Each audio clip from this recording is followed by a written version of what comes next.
Normally we have underneath our Ivory Homes, Utah's #1 home builder, but lately we have been sort of branding ourselves a little bit differently, and we've been saying growing and changing with Utah.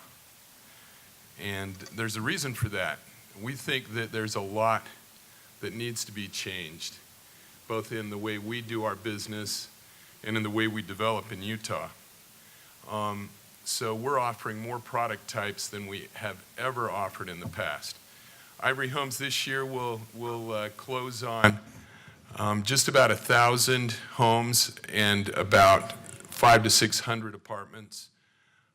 We will do, in the next year, an increasing number of small lot, single family, and townhomes, along with continuing the same pace for apartments. But we're not running away from the big lot. We're actually doing more big lot developments than we've ever done before, more third acre, half acre. And so we're sort of going in both directions. And in fact, when we have our Ivory Institute for all of our trade partners in a couple of weeks, we're going to talk about how we're more committed than ever before to the move-up semi-custom market, but how we're also now moving very quickly to offer more product options on the affordable side.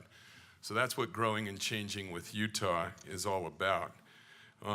Do I have to click the slides, or is there a, oh, I guess it's right here. You know, we're sort of covering a whole variety of product types across the state, down into St. George. We have 70 locations currently, actually 36 model locations, and over actually almost 200 plans now, which is too much to really manage very well. And so we do need to start to streamline, although that's going to be difficult because we're entering a whole bunch of different products. The other thing that I just tell you, this is a little bit of a commercial. We have a 30,000 tree initiative. This initiative is in celebration of 30 years as the #1 builder in Utah. We decided, 10 years ago when we marked our 20th year, we met with, I think about 15 to 20, it was 20 nonprofits that we'd supported over time, and we gave them a cash sort of donation. This time, what we decided was we would give to Utah 30,000 trees. And the reason I bring this up to you is that if you're in a city or involved in a project where you think they need trees, we're actually open to it if it's for the public good. Now, we're having hundreds of applications and requests right now on ivorygreen.com for people that want us to come plant trees in their front yard. And that's not what the project's all about. We are sort of geared more towards providing trees for a school site, for a park. We just got through with the Swanner Preserve people in Park City planting 1,250 trees with all of our employees a week ago Friday. It was a great event. We had a good time. We've got a project Brian Prince is heading up for us on the Jordan River Parkway coming up. We've got a lot of different things happening with schools and parks, etc. But in your cities or communities, if you have something in mind and you have a high volunteer component, we would love to contribute. The trees are everywhere from saplings to very big trees. On average, they're 1.5-inch caliper. And we figure that the total investment over time of donating these 30,000 trees will be about $3 million. 20,000 of those trees we've committed to go outside of Ivory communities and neighborhoods. Brad, though, shouldn't call me and ask me to just tree line his projects from here on out. But although he's one guy we might do it. Good, perfect. But that's just the one ad for the day. As we look, Chris, the good professor who did wisely buy those Ivory Homes in 2011, the good professor pointed out the gap, and he talked about that. And everyone yesterday that was here, I'm sure, harped on it. But this is sort of how it looks. And you can see that we have built up for ourselves about a 50,000 unit shortfall versus family formations in the state of Utah. And we're catching up. Now, when I talked to Jim Wood just a week or so ago, He said the gap will be the smallest it's been in some time right now. This year, we're thinking the gap may only be 3,000 units. But that doesn't really help us a lot because we were back 50,000 units. So even though we're getting more to equilibrium with the rise in total permits and units built, which are going to approach 26,000 in the state of Utah this year, it's still not enough. We really ought to be running at 5,000 more than the total household formation. All right. How many of you here work for cities, municipalities, improvement districts? Raise your hand. Okay, that's a good number of you. I'm going to target a lot of my remarks at you, and I hope you take really good notes. The big issue with filling the gap isn't that builders are stupid and just won't build more homes, although some people might think that. Well, if we've got all this demand, why don't we just see more supply, and why don't the builders just get off there and get going, you know? The reason we don't get going is we do know how to do math, and it just doesn't add up. We just can't figure out how to make really good economic projects. There's a lot of projects available, but it is tighter than ever before. There are two big reasons I'm going to emphasize with you, particularly those of you from the city today, that are causing this. The one biggest issue is that it costs us an enormous amount now to improve the lot.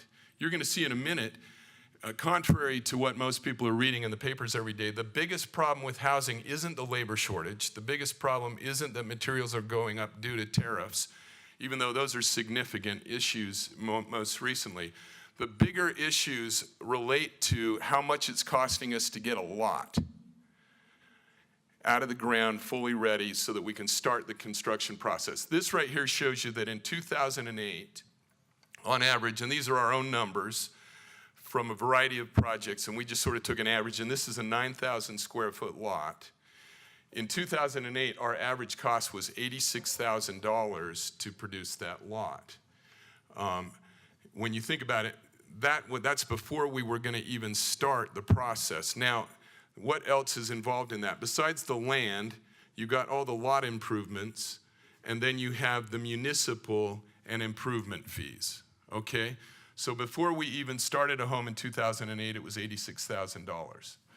But today, it is significantly more. You can see that it's $44,000 more. Before we even start a process, before we even dig a hole or pour a footing, on average, we've spent $130,900 on fees, you know, on the horizontal improvements and on the dirt.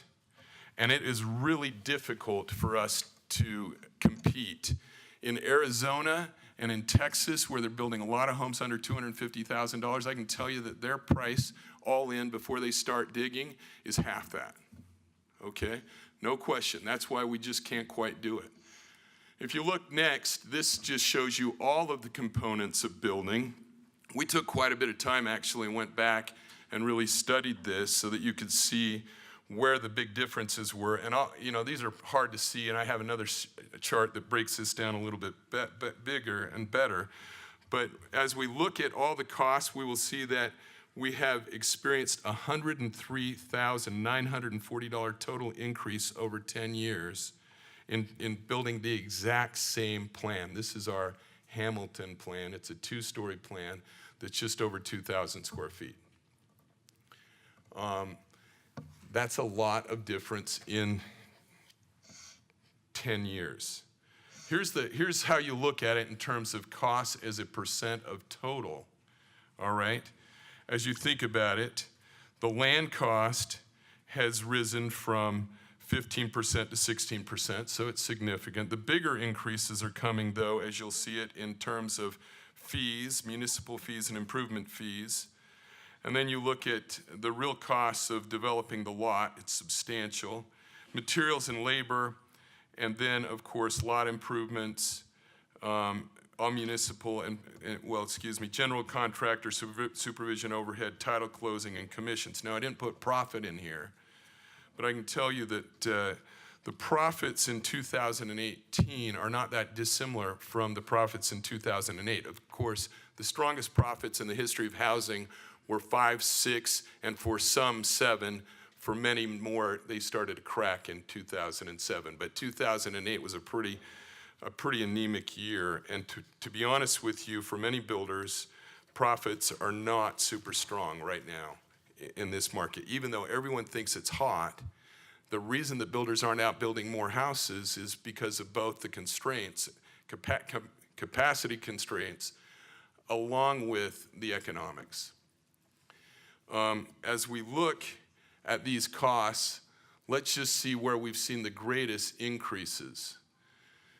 You can see that land in a 10-year period, and we looked at very similar sites. So for instance, we had land in Lehigh, and we bought land in Lehigh 10 years later in a very similar location.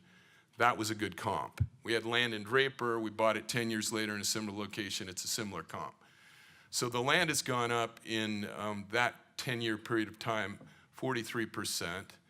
But the biggest increases, and this is where I've got my issue, is both with municipal and improvement fees, which have gone up 61%.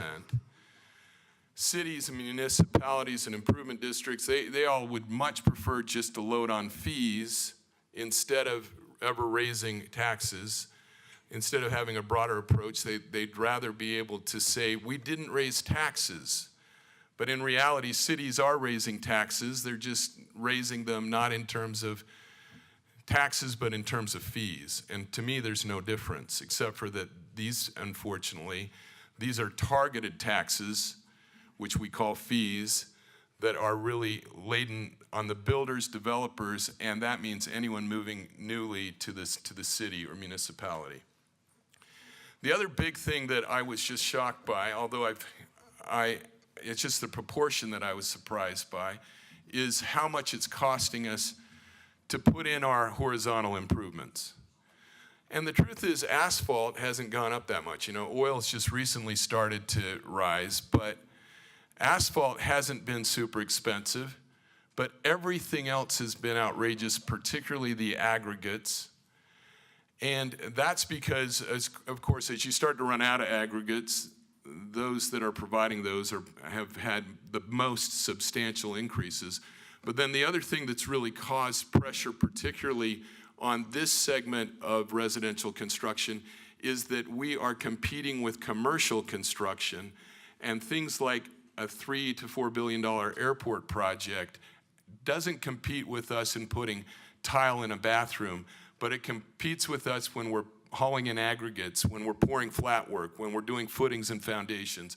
Those same guys have been wanted in a big way by all these big industrial, commercial, and public projects. And so we've seen enormous inflation in terms of our lot improvements. I think, you know, you'll now notice that to have a 29% increase in labor over the last 10 years is not huge. That's just 3% per year, and that's not compounded. And you think about that, that's pretty reasonable, even though I am very concerned about labor shortages and what that means going forward. That's not where the bulk of the increases have come for housing costs.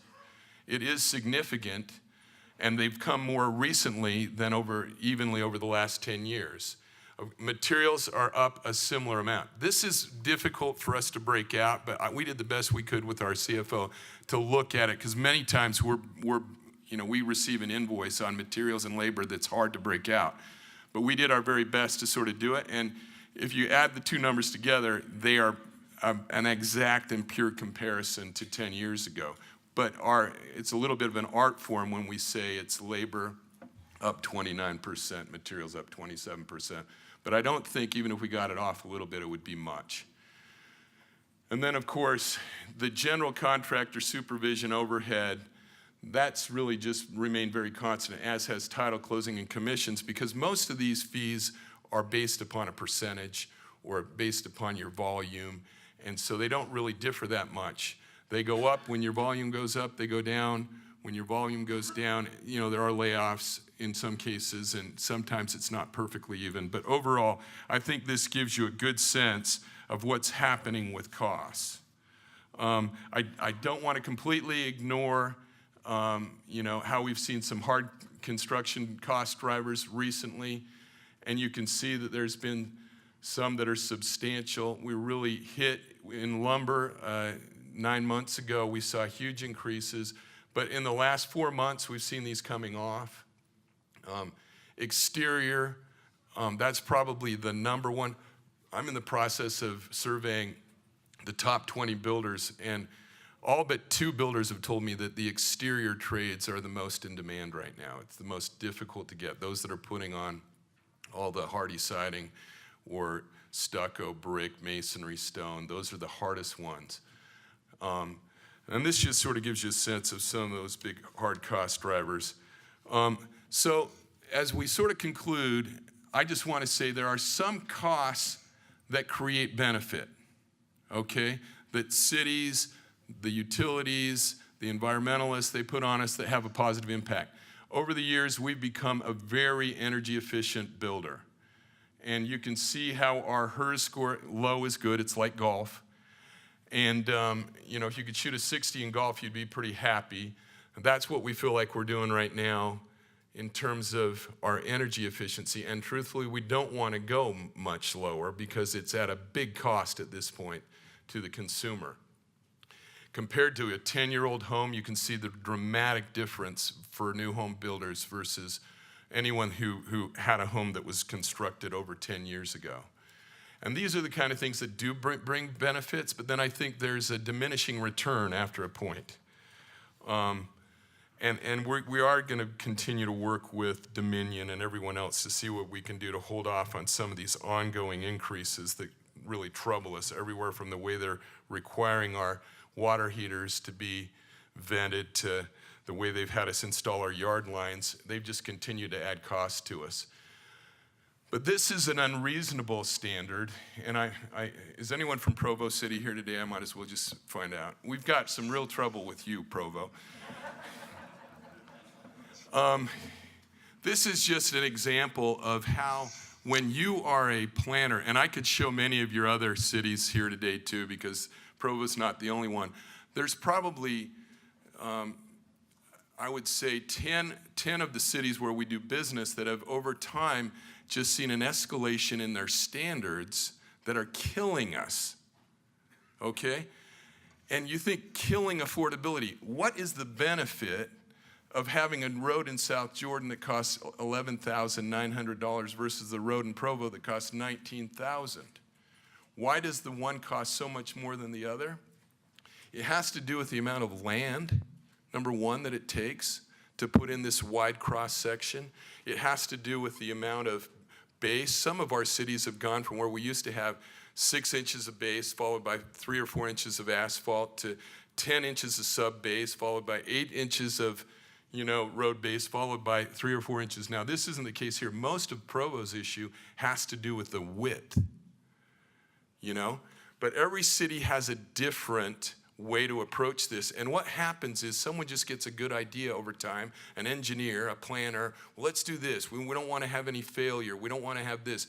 They overreact because they had a situation in one subdivision where the fire marshal gets a hold of everybody and wrings their neck and says he's got to have whatever. Do you understand what that can do in terms of almost doubling our cost on just our road improvements? It's outrageous. And then what happens too recently is we have subdivision inspection fees that we have to deal with that are in some cases as high as $70,000. And we go in and ask them, what are you going to do? Is put a guy on site full time for the next 3 months? And we know it's not. They're going to be there 15 minutes, three times a week, and maybe if we have a problem, come work things out for an hour and a half. And we're going to pay them $70,000 for a subdivision inspection fee. These things have gone amok. They are crazy, and we got to get them under control. They are killing affordability in the state of Utah, and they're not happening everywhere else. And those states that are more efficient in the way they work with developers and collaborate are going to have a huge advantage. Housing affordability and economic prosperity are directly linked.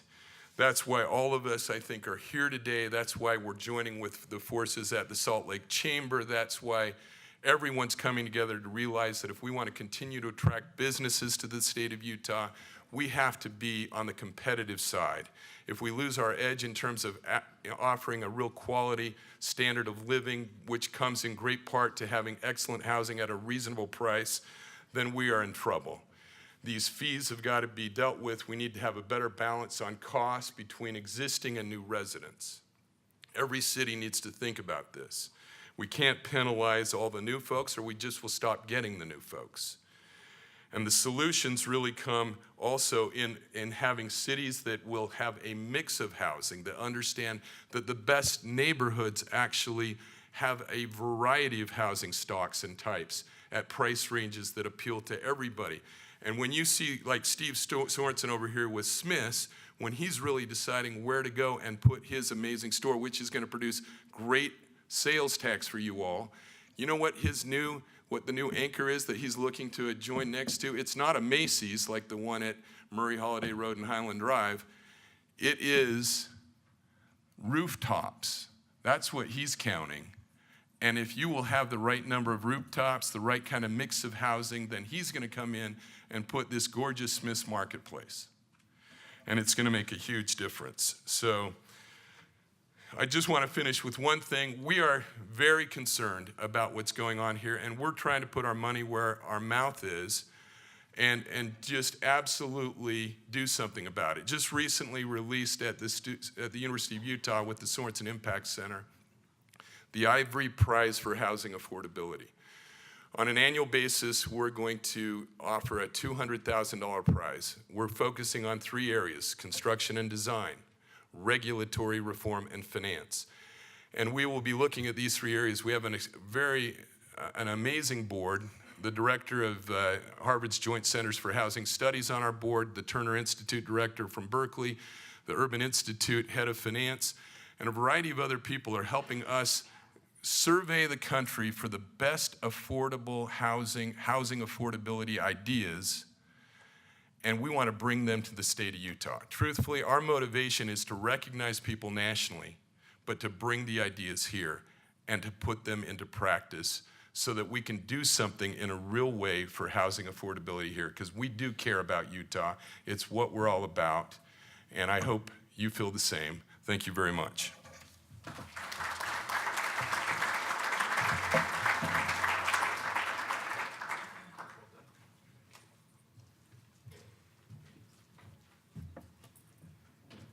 Wow.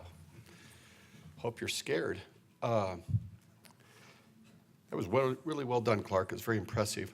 I've seen some of those statistics before, and I'm going to add a few more editorial comments on some of those. But by way of introduction, my name's Dave Millheim. I'm city manager in Farmington.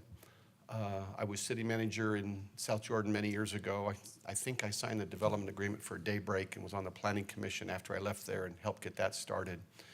I worked in California for a while before that, and I was a partner in a land development company and got to ride the upswing and was blessed to ride that in the 2000 range. Did a couple thousand lots during that time. So I've kind of seen both sides of this equation from a lot of angles. Sorry, turn that off. Whose phone is that? Okay. No, sorry, just hit the button on the side there. Thank you. And so one of the things that happens when you're a city manager is you know you're doing your job right if you make everybody unhappy equally. And that's going to be my goal here today, is to poke a few holes in Ivory's presentation, agree with them where I agree with them, and really just try to get us thinking more proactively about what we're trying to deal with here. So let me jump into that. And I'm a little punchy because I had too much caffeine last night, and I was writing these comments about 1 o'clock this morning. So if I'm a little edgy, I'm not high. I'm just severely medicated. So let me move on. I titled this talk, "If You're Not Part of the Solution, You're Part of the Problem." We need to create more win-wins and not win-lose scenarios, which we sometimes do. And I think we're starting to do more of that negative behavior when things get hard to solve, like they are with rising house costs and affordability. Impact fees, in my mind, are not the problem. They may be a subset of the problem, and I won't argue with that. And I'll talk a little bit more about that in a few minutes. The market is the problem, and we all created this market. Cities, buyers, builders, government regulation, et cetera. It's an economic problem we're dealing with. We are going to have to live with the results of our market inputs until we change those market inputs. And that change is going to be very, very hard.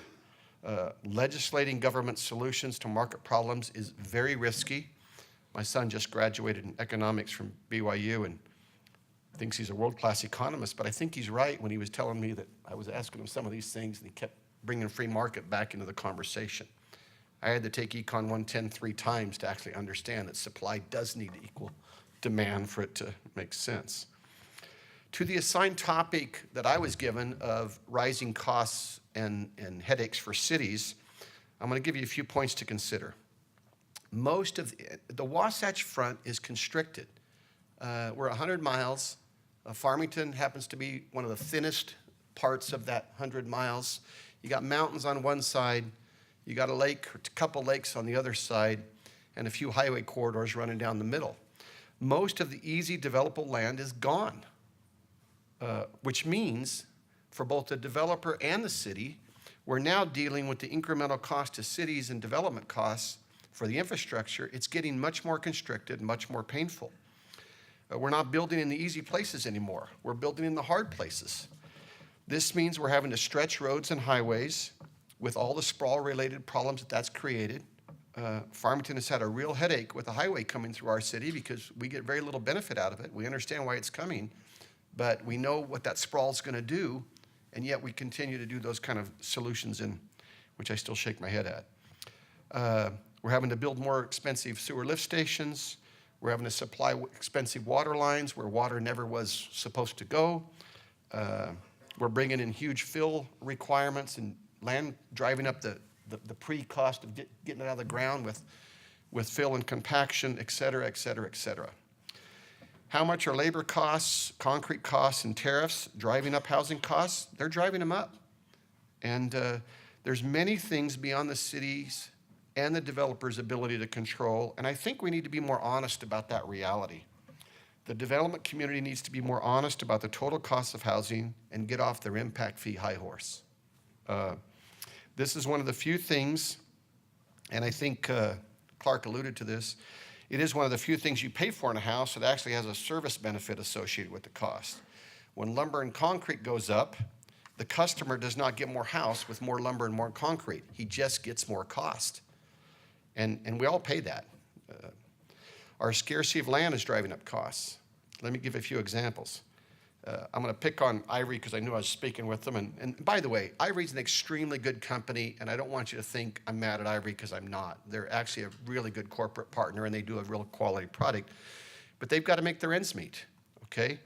I'm aware of a small subdivision Ivory's doing in my city where you paid $8 a foot for the ground.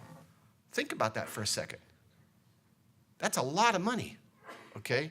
And that's for what he would call, and I would call, a very low-density, traditional type subdivision project. And I remember saying to Chris, are you guys crazy paying that much money for that ground? And the reality is, in order to make the numbers work, that price, that land price, is going to force those houses up in the $700, $800, maybe $1 million range before they can actually pencil out. The homes they're building on that project are quality homes, but they are anything but affordable, except to the high-end niche that'll occupy those homes. How much is land as a percentage of home costs? Let me just give you some historical context from my experience. When I started doing land development in the private sector back in the late 90s, early 2000s, Riverton, Saratoga, Eagle Mountain, Draper, mostly South Valley, northern Utah County, I was probably paying about $30,000 an acre for raw, either entitled or undeveloped ground that didn't have much of a value-added proposition to it yet. And it was just for aggregate densities in the 2 to 3 an acre range, maybe 4 if we got lucky. That same ground 10 years later, with the same relative degree of density, was going for $100,000 an acre in those locations. Now we're talking $300,000 an acre in some isolated locations. That is simply an unsustainable model, And I don't blame them for being upset about the rising cost of housing, because it is expensive. It is hard to make a buck. And we got to look at why that's happening. It's also why, and I think you alluded to this morning and a little bit yesterday, it's why we've seen the proliferation of apartments and townhome applications and projects getting built in the last decade or so. The market is trying to respond to that reality of land. Impact fees are one of the few elastic costs to the developer. So they've been attacked and talked about at the legislative level for 20 years. I'm going to tell a quick story.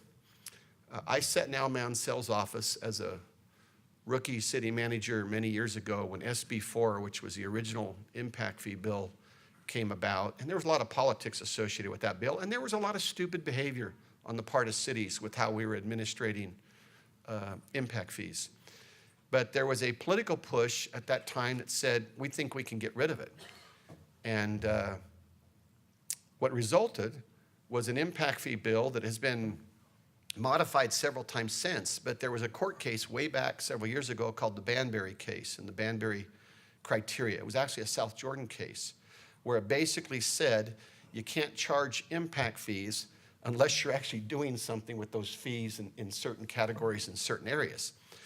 Well, we called it the Banbury Rule at the time, and it was the rule of the land. And I will tell you, cities weren't following it, or some weren't following it. And so what happened is I remember kind of getting cocky with Mansell, and I said, be careful what you ask for, you might get it. And he said, what do you mean? And I said, you're going to force a more honest accounting that probably wasn't being done well by some of the cities, and it's going to drive up impact fee costs because they'd been kind of ignored. Cities were surveying one city to get a number that had no basis in their community, and that shouldn't have been happening. And the law said it shouldn't have been happening. And the new law says you can't do it that way. You have to actually tie your fees to actual projects, and you have to actually build those projects for them to make sense. But what happened is, because there was the political clamor and we focused on, I think, the wrong problem at that time, we ended up forcing everybody to do more honest accounting. The development community, there's probably been some dishonest accounting done in that regard. I think what you're seeing, and this is my opinion, I don't have a lot of fact to base this on, when you see Clark's chart of a 62% rise in municipal fees and impact fees over the last 10 years, I think what you're seeing is a delayed reaction to that reality. And what I mean by that is cities are notoriously slow. The private sector responds to the market much better, much faster, because it has to, or it's not going to survive, okay?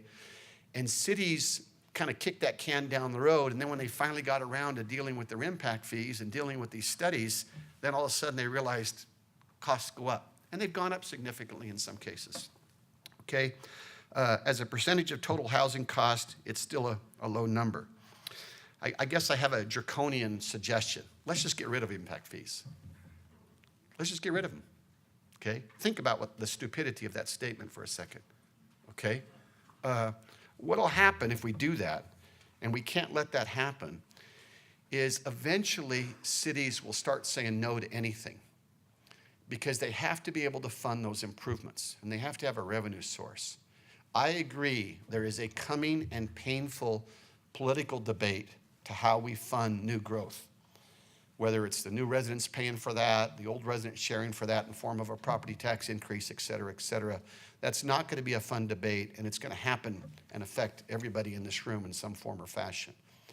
But if we get, the reason I'm saying that if you take a draconian measure and an overreaction to this problem, you will see a negative backlash on the part of your elected officials just saying, we can't do that. And then there'll be lots of litigation, and there'll be lots of angry people and lots of crappy council members that'll get elected to try to fix that problem, okay? I'm retiring, I can say that. Say, okay. Okay. I want to have some fun with Farmington because it's easy. Farmington hasn't raised impact fees since 2007, okay?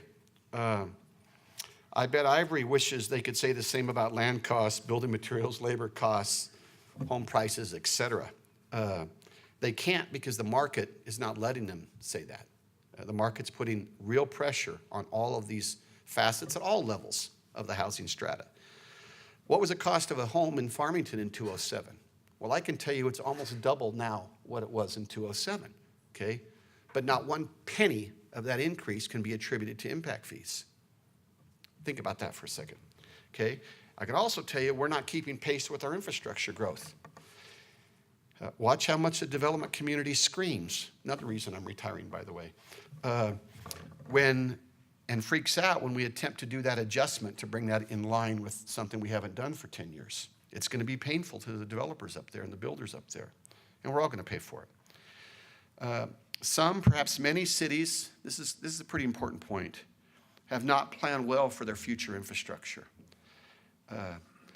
We must see more political courage from our elected officials at both the local and state levels to face down public clamor and ignorant, and I stress ignorant, social media diatribes which try to hijack projects.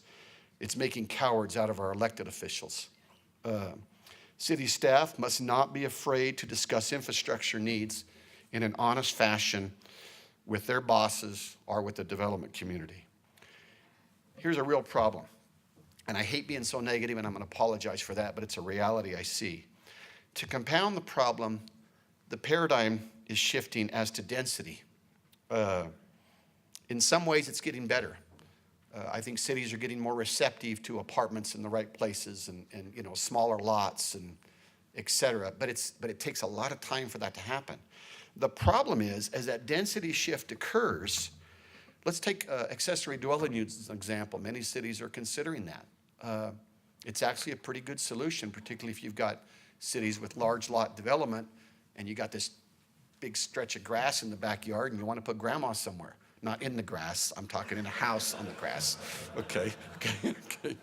But what happens when you put all those, let's just pass an ordinance and do accessory dwelling units. Well, what happens to the sewer pipe and the water pipe in the ground? Is it going to grow bigger with fairy dust? Or do we have to come in and address what we just did to our communities when we had that density to where it wasn't planned for maybe 20, 30 years ago? This is a defense of the development community. Cities should not put impact fee projects in their plans unless those projects are going to be built in a timely manner, because the developers and others rely on those future projects and they're paying for it. This is a contentious point with the development community, and it should be. We need to make sure we're putting only those things on our impact fee plans that we need and that are going to get built. We need to be very careful of the sexy flavor of a week park project or high level of service just because the fire chief wants a wider road. I love my fire chief, but we disagree on the width of roads all the time. We need expiration dates on projects that aren't moving. I'm trying to throw a few solution ideas out there. I saw on the slide in the last presentation, Farmington had I think it was 950 gap on the rental housing market. I've got a 434 units, 440 unit apartment complex approved in October of 2015. I think we're in October of 2018. That project hasn't pulled a building permit yet, hasn't applied for a building permit yet. I know they're close, I know they're coming in. My council and community took political hell to approve that project next to a transit station, next to TOD, next to Station Park. Not built yet. It's a HUD project, you know that. I do know that, yeah. And there's, yeah. I'm not saying whose it is. I'm being careful, okay. Okay. But the point is, I have to save capacity for that project. And I don't know when it's going to start. And in that area of my city, capacity's thin. And there's a lot of people that would love to take that capacity. But we've approved that project. I got to save capacity. At some point, I can see that backlash coming to say if we don't move things in a quick manner, somebody else gets the capacity. So there's an idea. This is probably the most important thing I'm going to say. We've got to stop blaming the city or the developer for the market conditions we all created. It's not helping. Both sides have real needs and real problems, and neither side is all right or all wrong. It is not un-American for the developer to want to make money. It floors my mind in public hearings how we chastise people for change, and we chastise people because they're trying to build homes for ourselves and our kids and our grandkids. Pisses me off. We should stop punishing them for that desire in the way we treat them in the public forum. We should start working together with a longer-term vision. I'm actually pleased at some of the things you guys and others are trying to do. The problem, well, I don't want to get off on a tangent or I'll talk too long. I probably already talked too long. On the flip side, let's think about our history for a second. Study zoning history for a minute. Zoning didn't even exist in Utah until the 40s. We had a lot of cities kind of develop and plan and grow well without a lot of government help, with a lot of developer help, because the market kind of pushed that. We had smaller homes where they could be serviced, close to employment, didn't have the commutes, and over time, in just a few generations, now we're all hypocrites. And the NIMBYism that we're seeing is really ridiculous. And I think as staff, developers, elected officials, we've got to speak up when we see that. You're always going to have NIMBYism in your communities. It's just a reality. I grew up on a cattle ranch in Northern California. I could go any direction I wanted and shoot a gun, and I trespassed all over the place, and I had a lot of fun growing up. My grandfather taught me my first land use lesson when I was about 16 years old, and I came home and a guy was building a house on a hillside about half a mile from our place, and my world had just changed. And I said, Grandpa, why'd you let that happen? It wasn't even our ground, by the way. You know. He said, who the hell are you to tell him what he can do with his ground?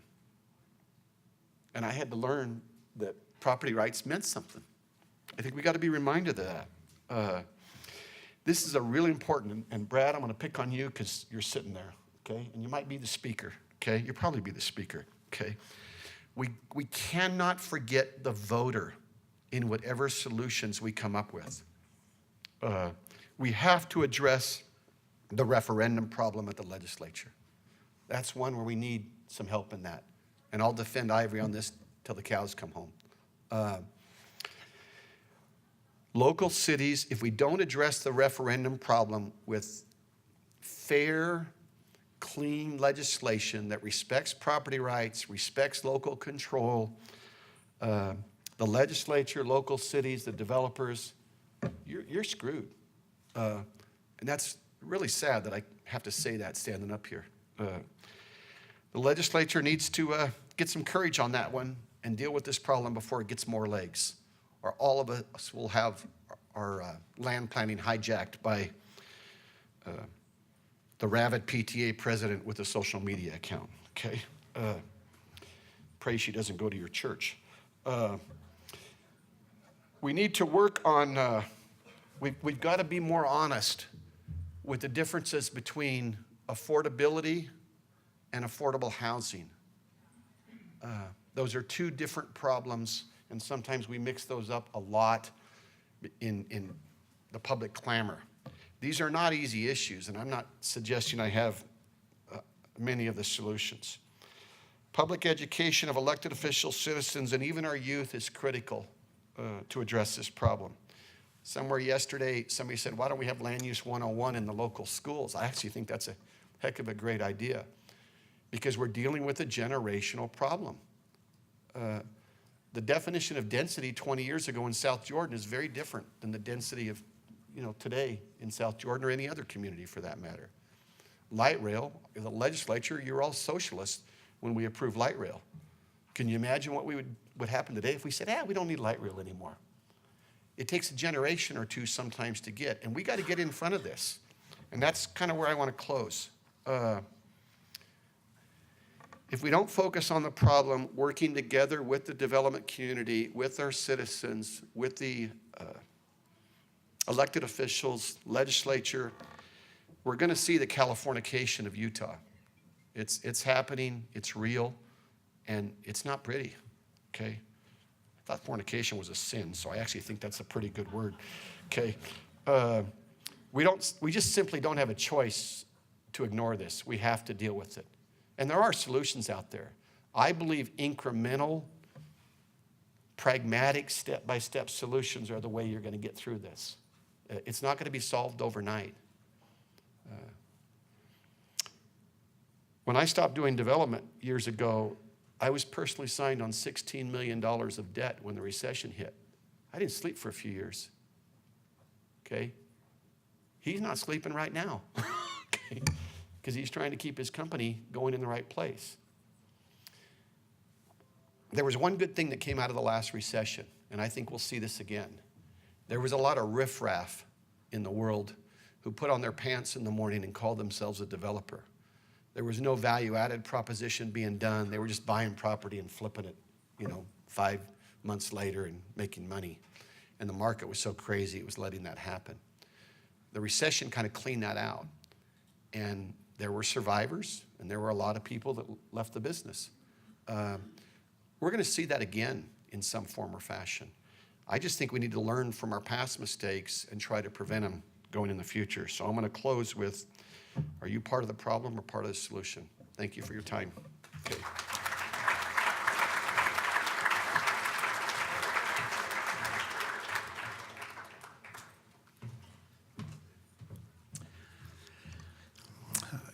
Let's see. Good morning. I've got about 10 minutes, and I'll try to be quick.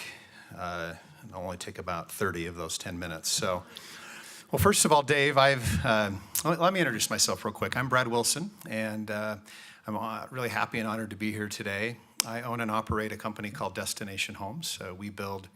We're like a mini version of Clark. We build about 250 homes a year, and we'll probably deliver about 300 apartments. Probably one interesting factoid about us is the very first single-family home sold in Daybreak was one of ours. And we sell some of the larger single-family homes out there still. So I also serve, Dave kind of alluded to this, in the state legislature. I'm currently the majority leader in the House, and that's a lot of fun. So I kind of live in both worlds that we're talking about today. I will say, Dave, I think you accomplished your goal of angering just about everybody in the room. And I would just watch out. I think I know where Clark wants to plant one of those trees. So, anyway, so I don't think you took on the realtors. Do you want to just come up and take them on? Because that's the only group you haven't. So, all right, we're not going to do that. So your time is over. I do want to just say this. I really appreciate this group. I know many of you, and you do great work. And I think by and large, we all recognize we're in this together. Interestingly enough, I just left a meeting downtown, and we were talking about the economic development future of the state and how over the last 15 to 20 years, the state has really had unparalleled success in terms of how we've grown and the prosperity of our state in general, especially the Wasatch Front, and how it's time to revisit what the future of our state looks like in terms of growth, and how we ensure that we continue to provide the quality of life that everyone here in Utah enjoys. And in fact, part of the reason people seem to be flocking here is because of the great place we have and the great people that we have. But it is going to get a lot trickier. We are at a point now where every little decision is going to matter in a significant way, and how we move forward collectively as a group is going to change the way Utah is forever. And the group that's in this room is really the group that's going to help steer the ship over the next 20 years. And I think that they're probably the most significant kind of pivot that we may need to consider in the state's history in terms of how it grows. Because even as Dave alluded to, 60, 70 years ago, we didn't in many cases have zoning. And that was because we had abundant land everywhere. And now we look at the challenges we have, and it is difficult. So I was told to talk about costs, and Clark did a better job of that than I could. I've got lots of notes about that. I was going to talk about a lot of things that these guys already covered. So I'm going to pivot and maybe share some thoughts that came to me as I was sitting here listening to these two gentlemen speak to you. And I want to take you back to a time in my life that was pretty exciting, but I'd like you to kind of go on this journey with me for a second. The day my wife and I closed on our very first home. And I'd like you to all think about the day that you and your significant other or you yourself purchased your very first home and how exciting that was, how much you looked forward to that, and kind of how your life changed forever when that happened. In our case, we bought this little place. It was old. It needed to be fixed up. We went in and painted the walls. We put some new carpet in, and we really made this place our own.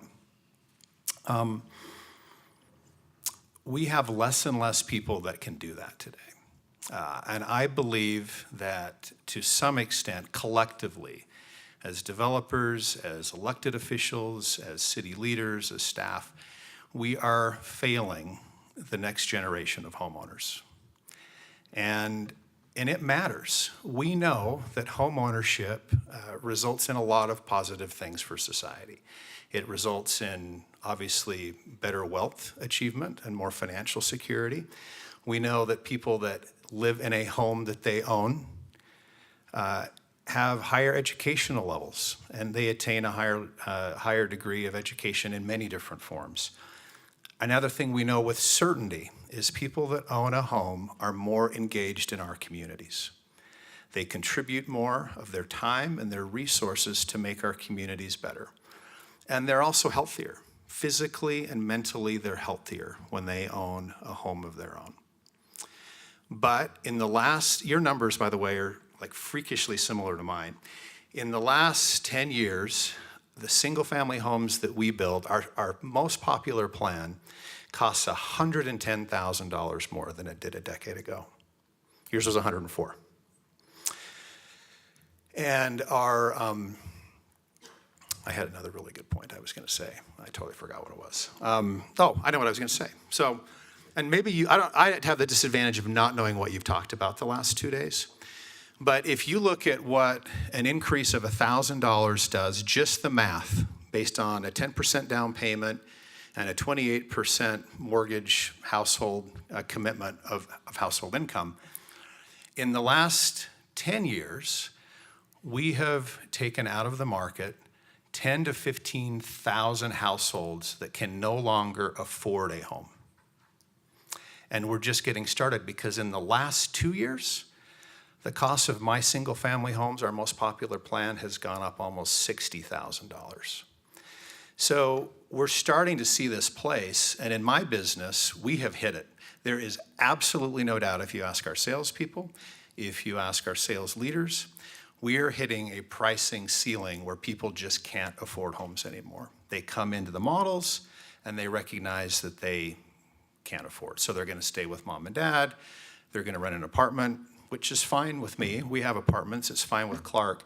But I don't think that's the future of what we want collectively our state to look like. We want people to own homes at the rate that they have in the past because it's better for our society.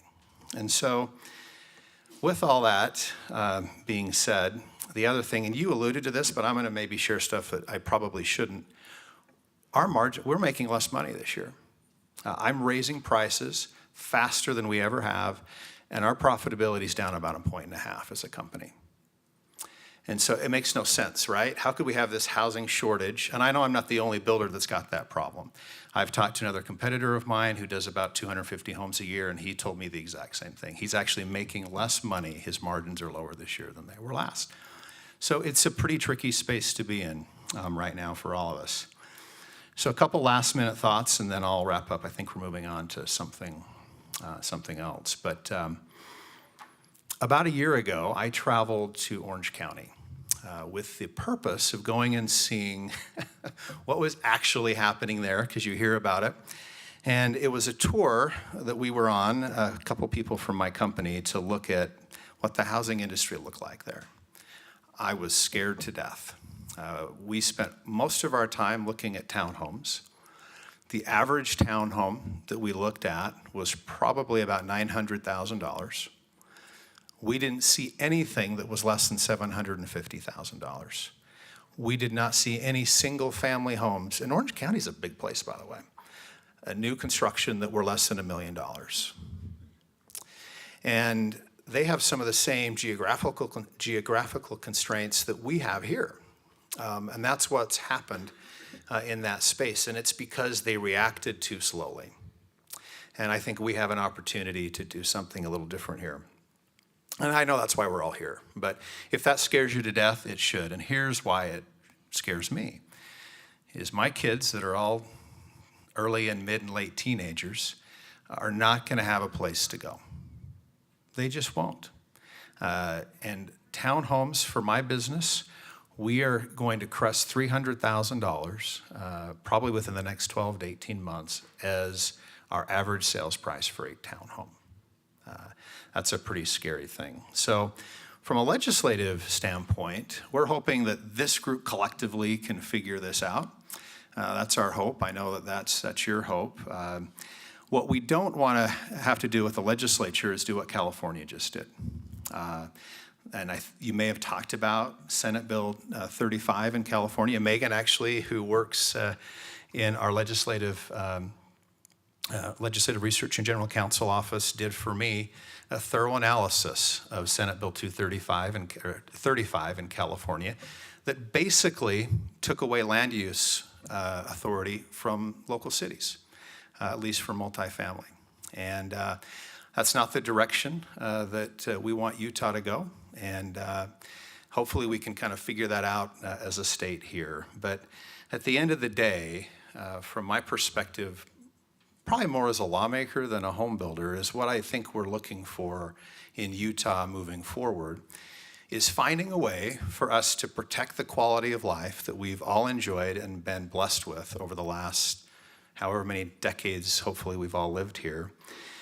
Find a way to disperse growth throughout the state in regional job centers and grow regionally in a little bit of a different way than we've done in the past. To make really wise choices with the scarcest resource that I think we have moving forward, which is land, in terms of how the state's going to grow.